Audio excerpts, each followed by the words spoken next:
at the very top, the orange button. Oh.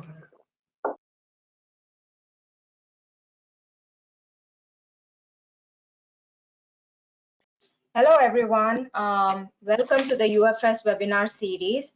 I hope you're doing well this afternoon. Today's webinar series is going to be about improving weather forecast skill and rainfall climatology of FV3GFS using machine learning by Chris Bretherton. This is Bhavana from Office of Science and Technology from the National Weather Service. We are hosting the webinar, and I'd like to hand over the introduction of the speaker to Lucas to introduce Dr. Chris Bretherton. Thank you. Thank you so much. So it's a great honor today to be able to introduce Professor Chris Bretherton of the Departments of Atmospheric Sciences and Applied Mathematics at the University of Washington, my own alma mater. And also he's a Senior Director of Vulcan Climate Modeling.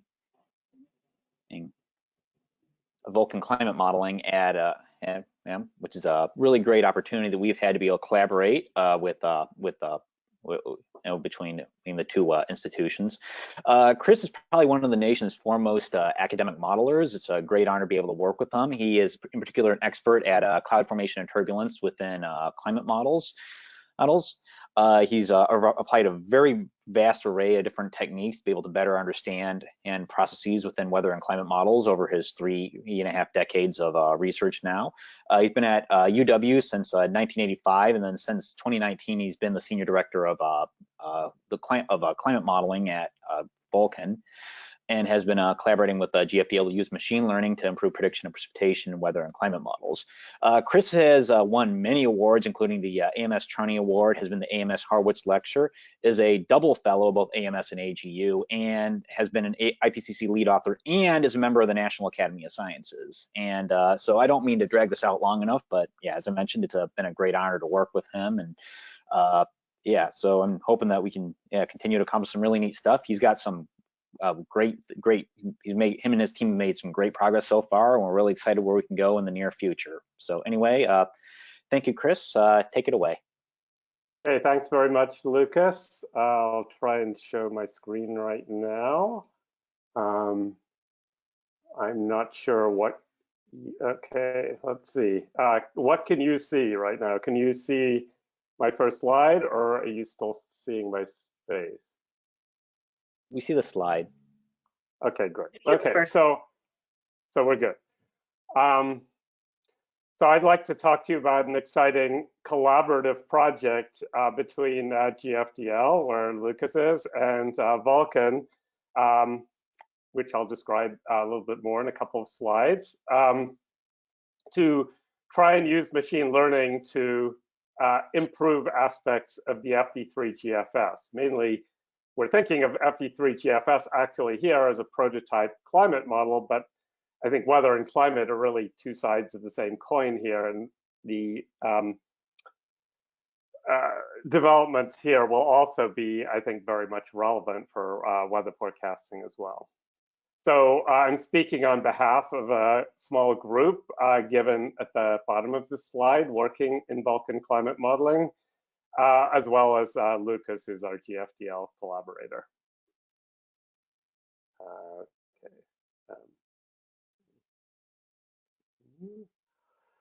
Okay, Vulcan Climate Modeling is a philanthropic open source project of Vulcan incorporated in Seattle.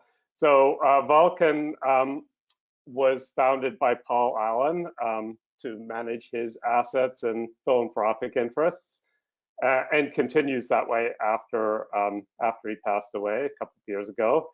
And in particular, Paul was, at the end of his life, very interested actually in climate change, and especially in trying to improve climate modeling using modern software and hardware. So the result of that was this project, in which two interlocking groups was spun up in the middle of 2019, partnering with GFDL. And basically, the reason that we partnered with GFDL was that they had a very high resolution, 3-kilometer global version of the FV3GFS which we could use as a reference data set for our machine learning. The goal of my co-director, Ollie Thuro's side of the project is to use what's called a domain-specific language to rewrite FV3GFS to run faster on modern GPU-enabled supercomputers. Right now, at least at GFDL, FV3GFS is run on a CPU-based machine, Gaia, but the future of high-performance computing is accelerator architectures of various kinds, and so we'd like to make sure that that's an easy transition and can also flexibly adapt to new generations of accelerator technology to enable multi-year climate simulations with 1 to 3 kilometer global grids.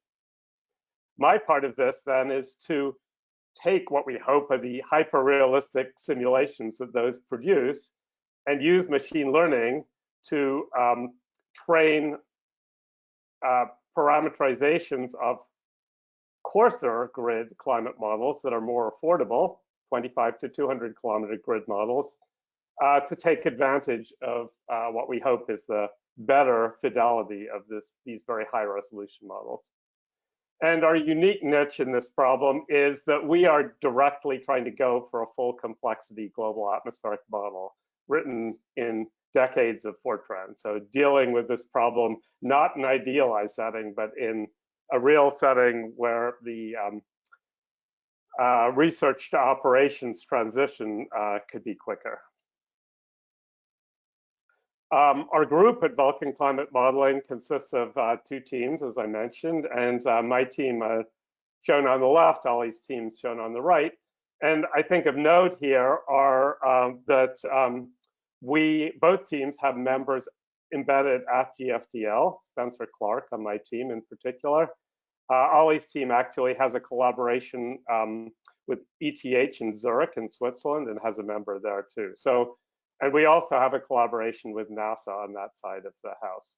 So we're broadly distributed. The inspiration for this project was NOAA's global model, FV3GFS, run in its modified version, XShield, at GFDL. So this is an example of XShield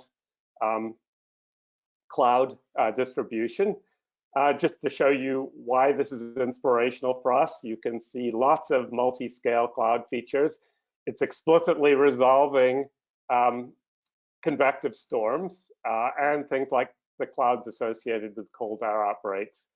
And of course, can handle the details of topography much better than a 25 or 200 kilometer model.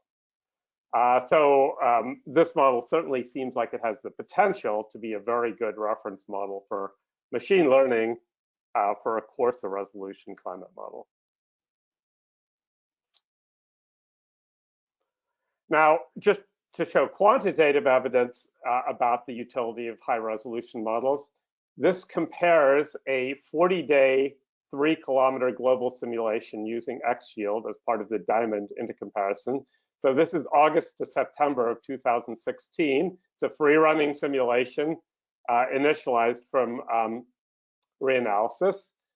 And so what's shown is the 40-day climatology of precipitation in the 3-kilometer model. In particular, what's shown is the bias compared to GPCP. And what's shown on the right is exactly the same thing run with a 200-kilometer version of FV3GFS. And we're just focusing on precipitation biases over land because that's Vulcan's interest. That's where people live. That's where the impacts of precipitation are really felt. And what you can see is that there are certain regions of the globe where the 3-kilometer model really does a better job. And so I'd call attention to the Himalayas in particular during the Southeast Asian monsoon, and also sub-Saharan Africa, where the GFS is showing a strong negative precipitation bias, but XShield is not. So really the question here is, can we use machine learning trained on the 3-kilometer simulation to improve especially the rainfall distribution in this coarser FV3GFS simulations? So in order to understand our approach, let's go down to equations. So here we'll focus on heat, moisture, and horizontal momentum equations, which have advective sources in them, the v dot grad terms, and then they have the so-called apparent heating, moistening, and momentum sources, Q1, Q2, and QU and V. So in a normal numerical weather prediction model, these would be handled by the physical parameterization suite. They would consist of radiation, boundary layers, surface interactions, cloud microphysics, etc. Now, we can then use machine learning to replace the Q1, Q2, and QU and QV, or we can replace some of those parameterizations, or we can just add a correction on the Q1, Q2, and QU and V. Our approach in this project is going to be to leave the advective part of the solver alone. So we're not going to try and machine learn the advection. We're going to try and machine learn these heat, moisture, and momentum sources. And in particular, we're going to take the same approximation that's typically used in conventional parameterization of assuming that these things can be represented in terms of the column physics, the column temperature, moisture, and wind profiles, as well as the surface properties, sunlight, etc. And the outputs will then be tendencies of humidity, temperature, and winds, as well as relevant diagnostic quantities in that column. The simplification is most appropriate when the grid boxes of your model are much wider than they are high, which is true for the target horizontal resolutions that we have for this. So let's now go and talk about what we use for machine learning. So I mentioned a 3-kilometer model for machine learning, but that's not the only possibility. Our goal in general is to train a column-wise machine learning correction, could also be a replacement, but here I'll show a correction, to supplement the physical parameterizations of a coarse grid climate model so it evolves like a more accurate reference data set. That reference data set could, in fact, be a reanalysis, which has the advantage of being data-driven. This is actually quite attractive for climate, but it is limited to recent weather variability in the satellite era for training. And it would be ideal for this purpose for the coarse model to actually be the same model that assimilated the data for the reanalysis, which is not the case in, not exactly the case in our simulation. The other possibility is to use a fine grid global model. In this case, what we do is we coarse grain the fine grid data to the coarse grid using horizontal block averaging. So this allows us to use these 3-kilometer global simulations that GFDL is doing. Of course, they are short, but we can conduct them over a range of idealized climates, for instance, by changing the sea surface temperature assumed in the model.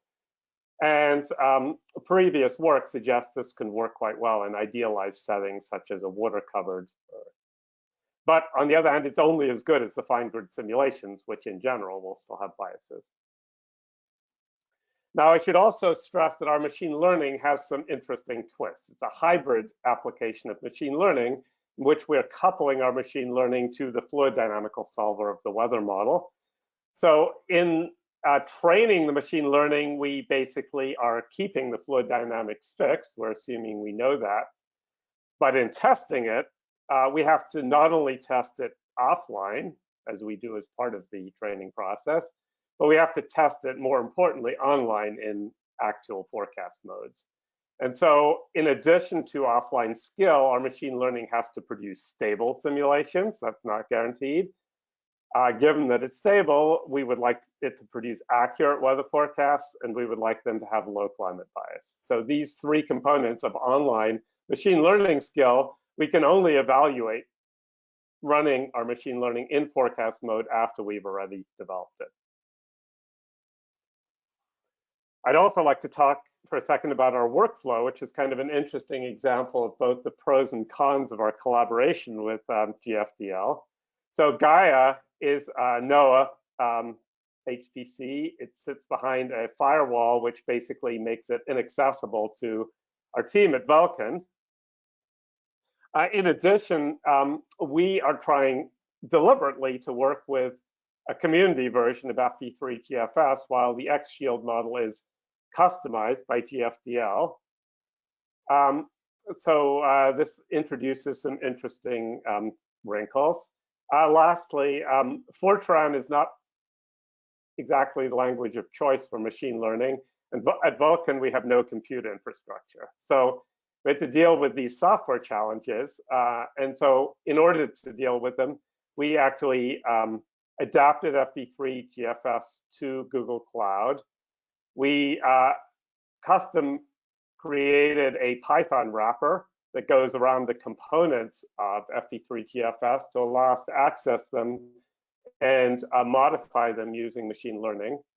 And to keep the data sets small enough, we actually added inline coarsening into the shield model so that we only have to output the output of the 3-kilometer simulation at the coarsened resolution that we want.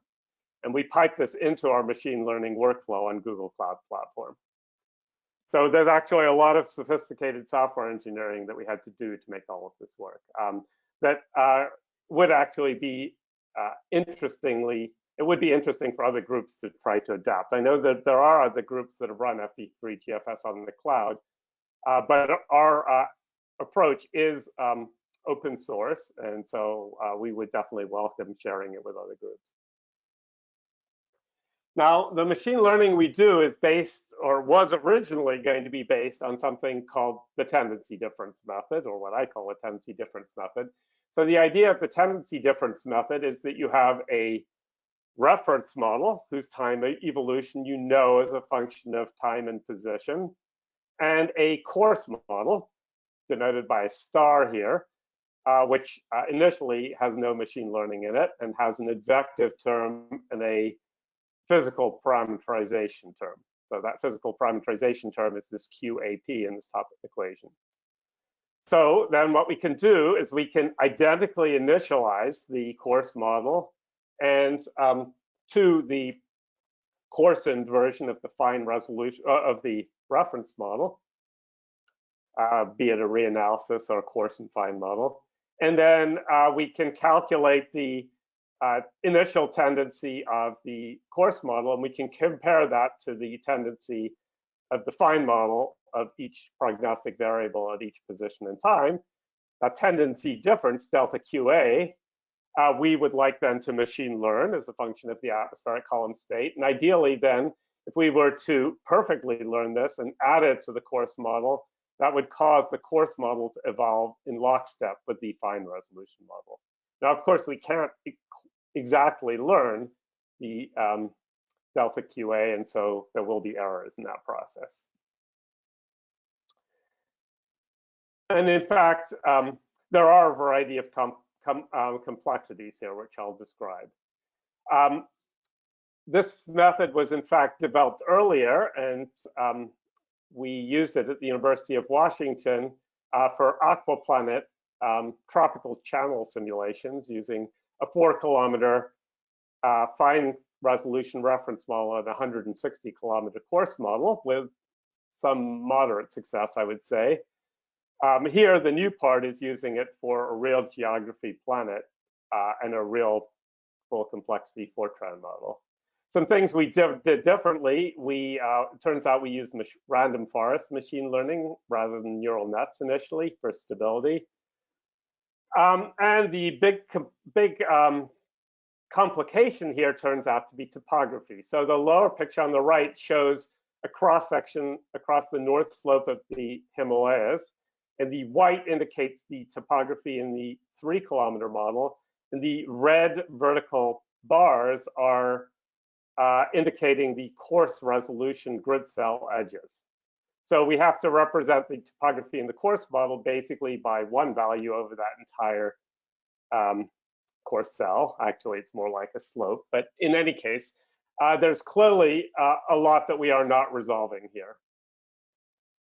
And so when you, for instance, if you try and coarsen or in any way interpolate the 3-kilometer output to a much coarser resolution, you'll lose something. And in particular, it ends up causing initialization transients in the coarse resolution model. And these ended up being crippling to us, in fact, such that we had to abandon this. And just to show you why, it won't be a surprise to anyone who has tried to initialize any kind of an NWP model. What we find is if we initialize with the coarsened, well, actually, in this case, a coarsened fine resolution model, coarsened to 200-kilometer resolution, whose vertical velocity at 500 hectopascals in particular, at one particular time is shown on the left panel, then after 7 minutes and after 14 minutes, vertical velocity transients very rapidly develop in the forecast. So actually, this is an average of 348 initial conditions. What you can see is a bunch of speckle showing up over the Himalayas in that red boxed region and in other mountain regions, which basically indicate large vertical velocity transients that develop. And basically, these screw up our machine learning. They make our training data set close to unusable. So we had to do something different, and what we came up with is a nudging tendency method, which also works nicely with reanalysis as the reference data. So in this case, what we do is rather than make the coarse model track exactly like the reference model, we nudge the coarse model to the reference model. That's that middle equation. And so the nudged coarse model has prognostic variables AN at each position in time. And then we learn the nudging tendency, which basically is the tendency that's required to keep the coarse model behaving reasonably close to like the reference model. And in this case, again, we're learning it as a function of the coarse model state. Now everything is in the choice of nudging timescale, and on sort of theoretical grounds, we chose to use a timescale of a few hours. You have to make it long enough, or else you end up with a version of this initialization transient problem, but you want it to be short enough to keep the coarse model close in state to the fine resolution reference model. So, okay, so first, let me show you some results where, as our reference model, we use an NSEP observational analysis. It's available 6-hourly, so we used a nudging time scale of 6 hours. We trained on a full year of analysis data, and we learned the nudging tendencies of the velocity components, temperature and humidity as a function of column state. We had to include a limiter on the moisture in prognostic runs to prevent the machine learning correction from creating negative humidity in forecasts. And if we do that, then our performance using random forest machine learning was quite encouraging. And I'll show you these results shortly. But in particular, we were able to improve the weather skill of the 200-kilometer model without machine learning, reduce its rainfall bias. This machine learning corrected model runs skillfully over an independent validation period, which is where I'll show you the results from, with different sea surface temperatures. And other climate biases were mostly comparable to this baseline version of FV3GFS. We are starting to be able to use neural net-based machine learning to achieve comparable forecast performance, but this actually has required considerably more effort in basically configuring the neural net. Just to talk about how we do machine learning for this, what we do for these 1-year training data set is we sample the nudging tendencies every 5 hours. We want to sample irregularly around the diurnal cycle, so we don't use something like 3 or 6 hours here. And we subset the nudging tendency data sets to 160 times, where each of which we have global a global data set of 13,000 coarse grid columns. So this gives us 2.2 million training samples, 2.2 million columns, and then we use that for the machine learning and test it on an independent sample of 90 times, or 1.2 million samples. And so our input features, in addition to the column profiles of temperature, humidity, and winds, are insolation, land sea mass, and the surface geopotential.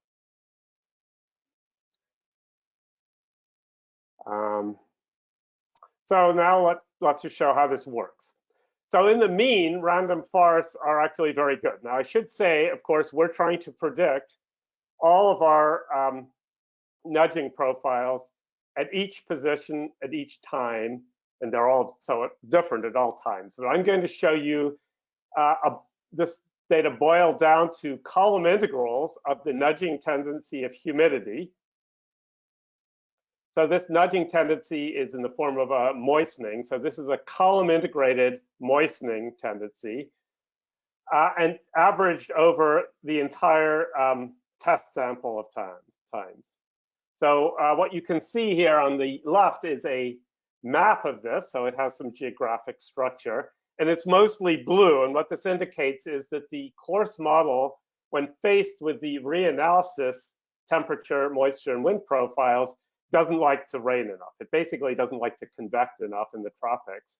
And so as a result, it gets too moist. And so then the nudging tendency, nudging it back to the reanalysis, says, oh, you got to dry this out. And then basically that means that the nudging tendency is pretty significant. There's over 1 millimeter per day of global mean drying that has to be applied to keep the baseline model balanced in sync with the reanalysis.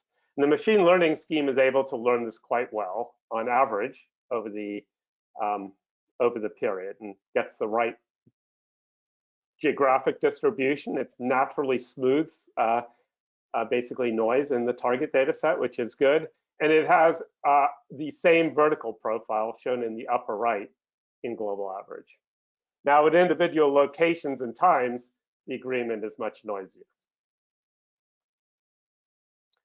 And now I wanted to show you how this works in tandem with the physics. So on the right are the column integral of the heating and moistening tendencies from the physics. So these, for instance, show the obvious effect of the diurnal cycle as the sun goes around the globe, heats the surface, creates a bunch of heating of the atmosphere as the surface fluxes rise up into the atmosphere. They can create a bunch of precipitation, which is kind of the flashing blue dots there, which can locally dry the atmosphere. In other regions over the oceans, there's a lot of evaporation, which is going into the ocean. Those are those red regions, which is not balanced by local precipitation. So then the machine learning corrections is shown in the middle, and they're on the same scale. And you can see that they're actually of comparable magnitude. But you can also see they're not varying nearly as much. They are varying from time to time. There's flicker in these fields, but they're much more constant. So these corrections then basically act in tandem with the figures to give it with the physics to give the overall heating and moistening shown on the right. So these corrective tendencies basically are preventing drift of the baseline model to its biased internal climatology. Okay, so does this help? Well, actually it does. So here, what I'm showing you is RMS error growth in 12 forecasts initialized in the first day of our independent validation year, 2016. So the black curves are RMSEs of the baseline model as a function of forecast lead, going from 0 to 10 days. And the blue, the blue is if you only machine learn the temperature and moisture nudging tendencies, and the red is if, in addition, you also machine learn the momentum nudging tendencies. So you can see that for 500 millibar height and surface pressure, you gain a lot by actually nudging the momentum and learning the momentum nudging. for the lowest layer temperature, you get most of the benefit out of nudging the temperature and humidity. So it's much more affected by the that aspect of the physics. But overall, the red is almost always to the right of the black, indicating you're getting increased forecast skill. And for sea level, for surface pressure, you gain about a day and a half of skill at 4.5 days of forecast lead. So the skill is pretty significantly increased.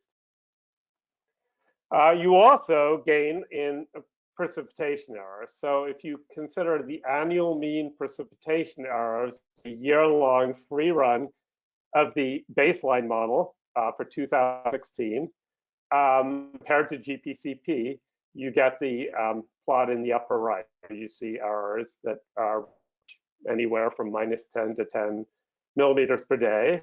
And in particular, the very large errors over the Himalayas, especially over Central Africa and over the southern part of the southern part of the worm pool north of Australia. If you look at the ML corrected simulation in the lower left, you can see that those errors have been significantly reduced, and the overall pattern RMSE has gone down by about 20%. In fact, almost 25%. If you only correct the temperature and moisture, you get, in fact, already a large fraction of that improvement.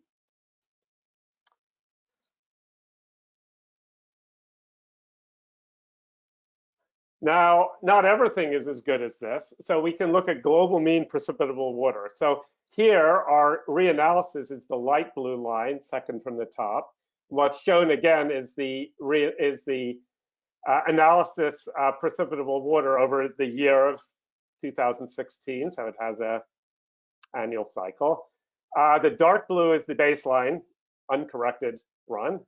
So it drifts moist and then basically has the same kind of annual cycle. And the green is the machine learning model. So it drifts a little dry, but then is able to basically track along with the reanalysis just fine for the rest of the year. So in this case, the bias is comparable to the baseline, and it's on the order of, I think, 2 millimeters or so, which is acceptable, not great. But if you look at the temperature biases, so this is now a zonal average plot. So zonal mean temperature versus pressure. So I think pressure going from 1,000 to 0 on top.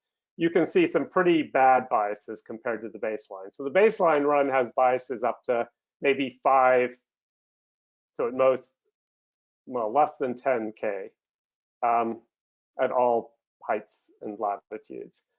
The machine learning run has places like in the polar lower stratosphere where the bias is up to 30 degrees K, and even the surface biases in the polar region and temperature are pretty substantial. So that's the worst. I wanted to say this also works for precipitation at higher resolution. So we've tried it at C96, which is 100-kilometer resolution. And once again, if you compare the precipitation RMSE at the baseline run, which is now slightly reduced to 2.92.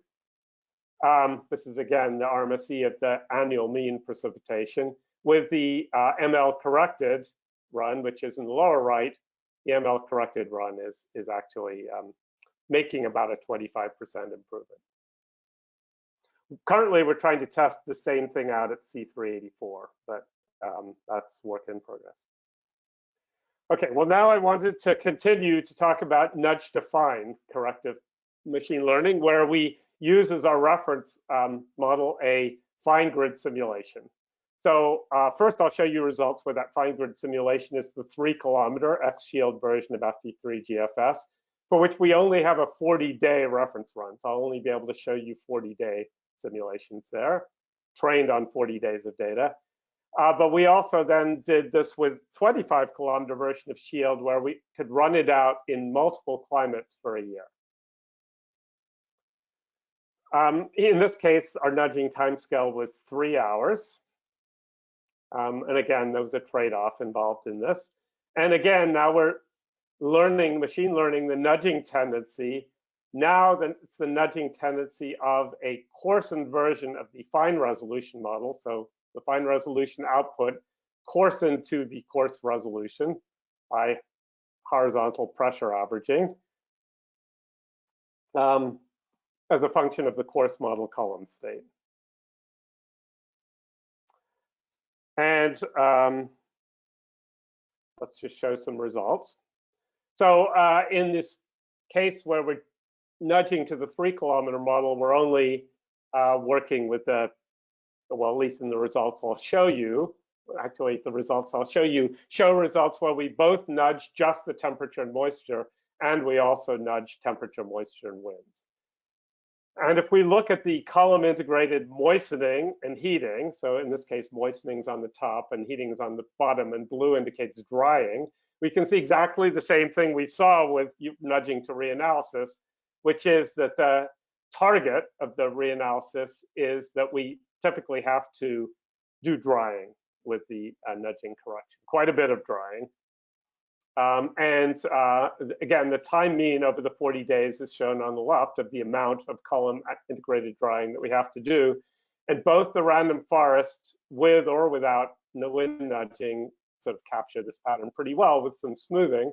We use a neural net to do the same machine learning. We get a much stronger pattern, which in some ways better matches the target, but sort of overshoots it in places. Same with the heating tendencies. So this shows that the neural net and random forest are trying to do the same thing, but the random forest tends to damp some of the variability while the neural net tends to follow it a lot more. Again, if you look at vertical profiles of, say, the machine learning, heating, and moistening, all of our methods are actually able to capture the time global mean profiles of the heating and moistening from this target nudging tendency just fine. And again, I point out to you, these are large amounts of drying and heating that are done. We're talking about machine learning having to do basically 1 millimeter per day in global average of time mean drying, which then has to go as precipitation into the land surface from the machine learning scheme.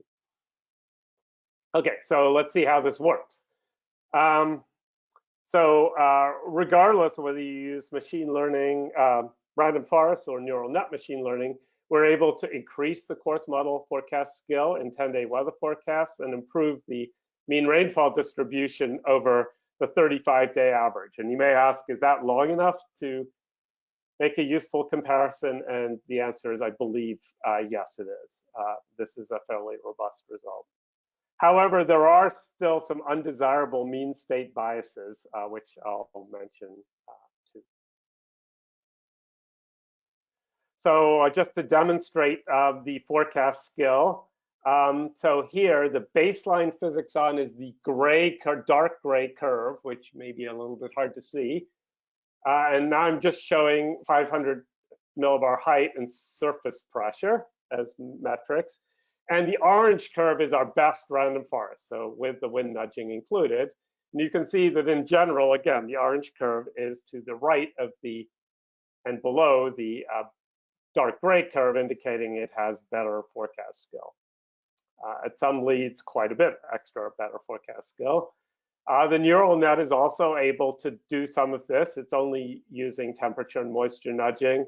And the random forest with just temperature and moisture nudging also has some improvement. But for these two metrics, not nearly as much improvement. There's a huge improvement from the wind nudging, which we think is due to there being excess drag in the model, excess orographic drag probably in the 200-kilometer FV3GFS. We also improved the precipitation just as for nudge to obs.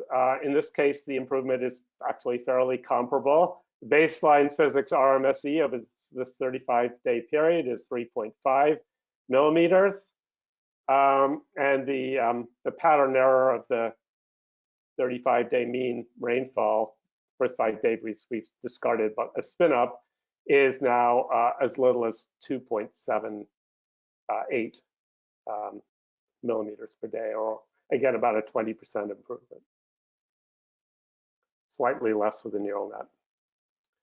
We also improved the diurnal cycle of precipitation over land relative to the baseline, which was of interest to us because this is a hard problem for coarse resolution climate models.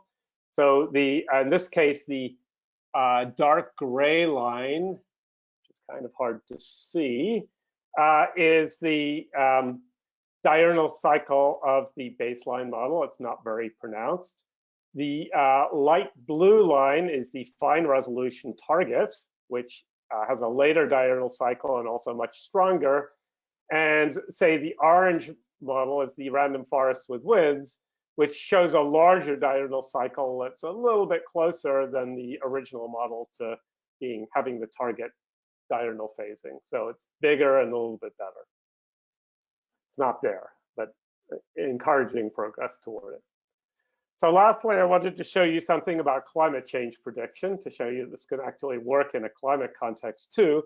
So for this purpose, I'll show you 40-day simulations now with a 25-kilometer model with control SSTs, SSTs increased by 4 degrees and SSTs decreased by 45 degrees. So we make these runs on Gaia rather than the cloud.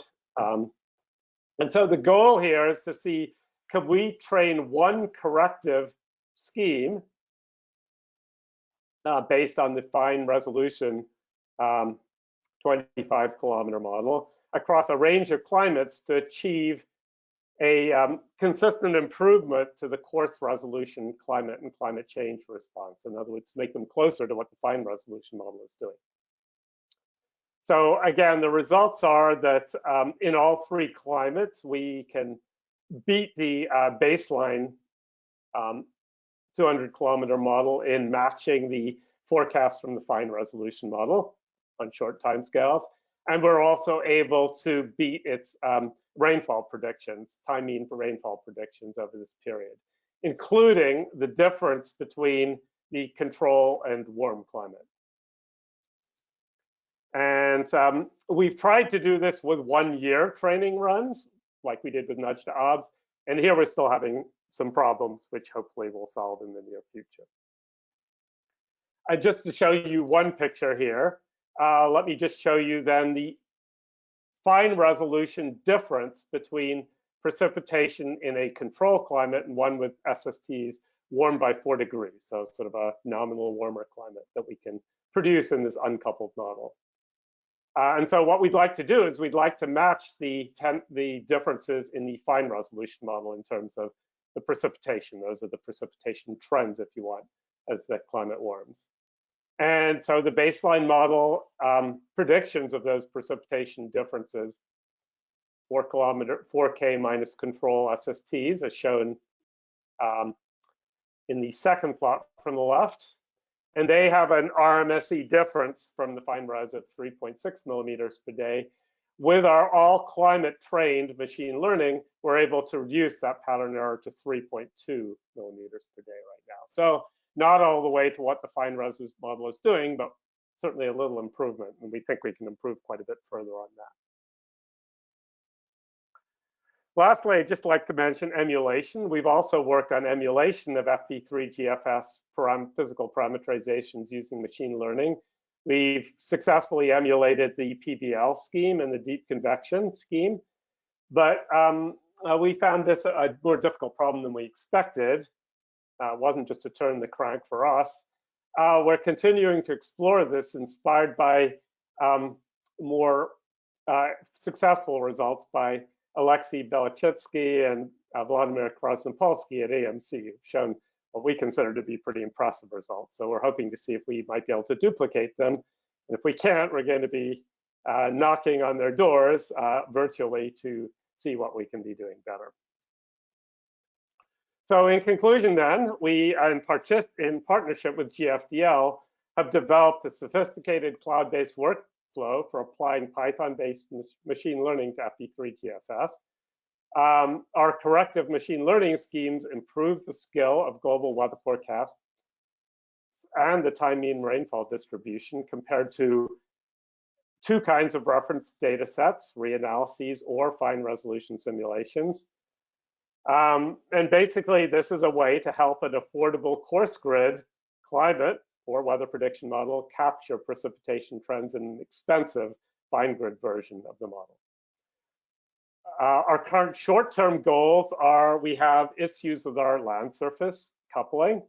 And if we couple to the ocean, we have surface flux biases that would impact coupling to that too. I think we know how to deal with those. They have to do with cloud biases in both the original FV3GFS and even worse in our machine learned version of it, which has less precipitation from the physics parameterizations and hence way too little cloud. We've got to systematically reduce some other climate biases like that polar temperature bias I showed you. We think we have some handle on that. Demonstrate our machine learning methods, ideally, for instance, for even C768, the operational GFS resolution, and progress further with neural net learning. And for our nudged observations method, we actually have recently submitted a publication to GRL, whose preprint you can get at the link below. We also have submitted something on our Python wrapper, which I think is also a really cool way of making FV3GFS accessible to a broader community for a broader range of applications, which is also a public domain piece of software. So thanks.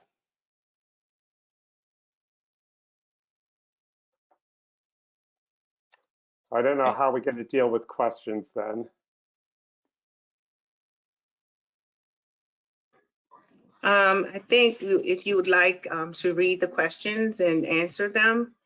Okay, I'll have to look in the chat then. Let me see if I look at the chat. Okay, so hopefully someone has some questions.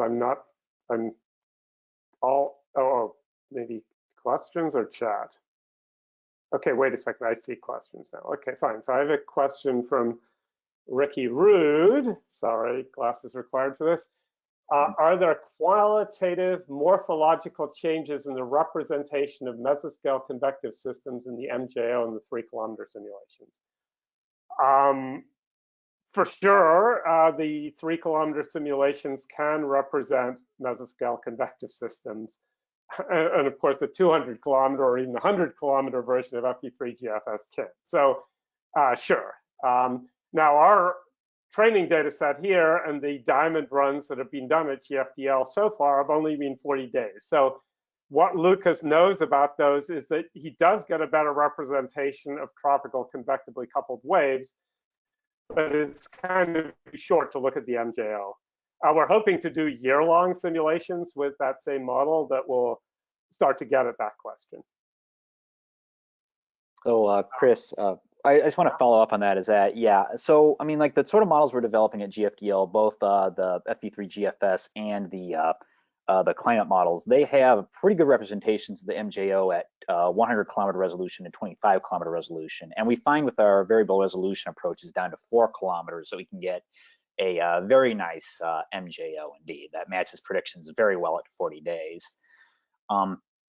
So that's certainly yeah, a point to something we do want to point out. But yeah, it is true that going to increasingly high resolution does give you better and better MJO forecasts, even if you don't necessarily need 3 kilometers to get a good MJO. So an interesting, yeah, and an interesting version of an interesting fact about X-Shield from that point of view is that at least by default, it doesn't run with specified sea surface temperature, but it actually runs with a nudged slab ocean. So where the SSTs are nudged to reanalysis on, I think, an adjustable timescale, which is, I think, typically 5 days. But that allows the SSTs to respond a little bit to the MJO2, which is considered by many climate modelers to be important for getting a more realistic MJO for sort of longer timescales. Okay, let's see. I have Brian next. I showed a map of ML nudging tendency of temperature and humidity. They're smooth and don't change much in time. Well, they actually change more than it looked in that plot. They do blink a lot, but they change on very small scales. How much of the skill could be got from a simple climatology of the nudging tendencies? Well, actually, we tried that. And the answer is making the nudging tendencies state dependent is important. we actually tried learning tendencies using monthly climatology and then applying them to this. And we were not able to get an improvement in the model climatology systematically that we are here, say in rainfall climatology. So yeah, I think that the method actually does matter a little bit, even though I agree, it looks like most of the improvement is happening from long time scale, large space scale errors. That would be an interesting thing to look at a lot more. Now we have this methodology down a bit better.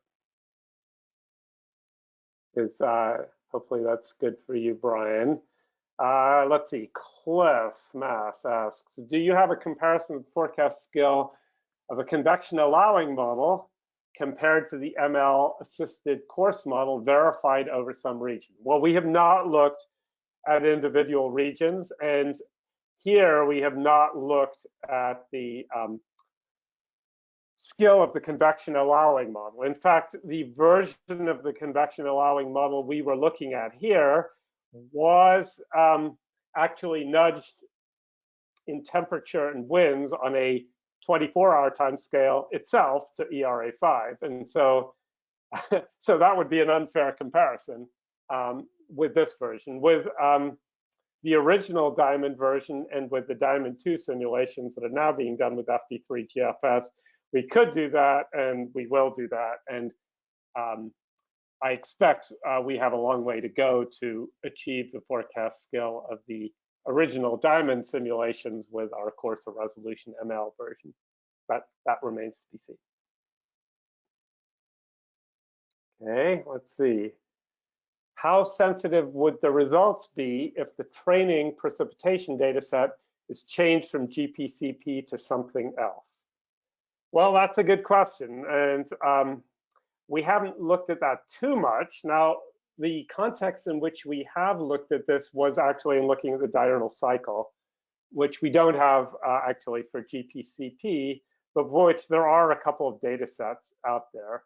And let's see, I'm trying to remember the names of the data sets at this point. Maybe Lucas can remind me. There was one called I can't remember, but let's just say there are big differences between those data sets. And there's, in particular, one big difference is actually in what the global mean precipitation is. And that's, that's of importance here. But in particular, they had big differences in the mean precipitation over land. So yeah, the answer is they'd be a little bit different, but the biases we're talking about are several millimeters per day in time mean. So I suspect they would not be vastly sensitive to that. Also, I should say we are not training in any way on precipitation. So we do not use the precipitation coming out of our fine resolution model or reanalysis as any part of our training. We're training on temperature, moisture, and wind tendencies because those are the prognostic variables of the model. Precipitation is not part of our loss function. So agreement on precipitation is actually a more impressive achievement than if we actually had trained to get good precipitation. Yeah, so SJ always like to say that reanalysis is kind of, or precipitation is kind of the poo-poo of a reanalysis scheme anyway. That's where all the mismatch between the model and the input data tends to wind up. Yeah. I see you have too much sensitivity over the monsoon regions, and that's particularly true of the baseline FV3 GFS model. We actually, our machine learning scheme actually damped some of that out. But yeah, I mean, how well GPCP works over the Himalayas, for instance, that's a really good question, right?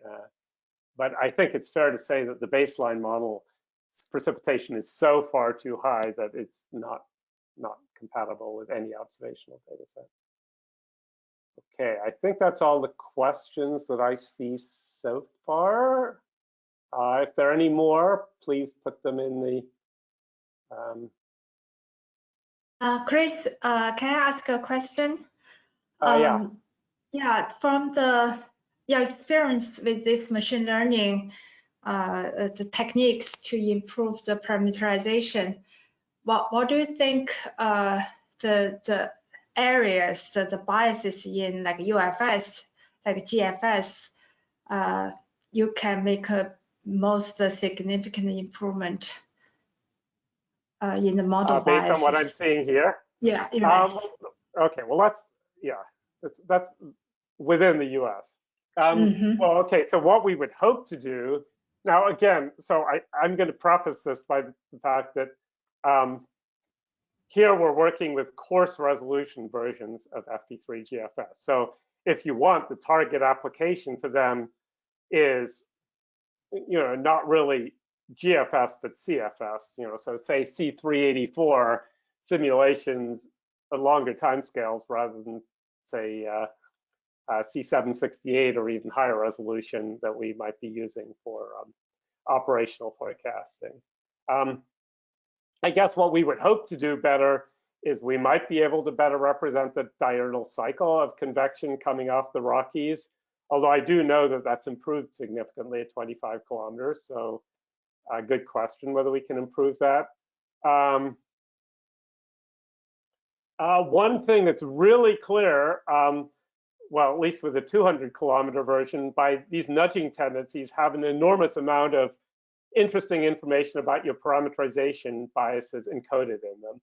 And so just looking at your nudging tendencies is actually very useful. It's sort of like if you use a model in a DA framework, looking at the, the innovations or whatever, analysis increments, and learning from them. But in particular, we learned that the momentum nudging tendencies, say, associated with flow over the Himalayas were huge. And so basically that the model is hugely biased at 100 and 200 kilometers in how it represents orographic drag through its various means, both surface drag and gravity wave drag. And, in terms of retuning parameterizations, you could definitely learn a lot by looking at this. I think even in an operational setting. I don't know if that answers the question. Yeah, thank you. I think there's a lot of potential for using this kind of method within the operational version of FV3GFS if it's tightly integrated into the whole DA cycle.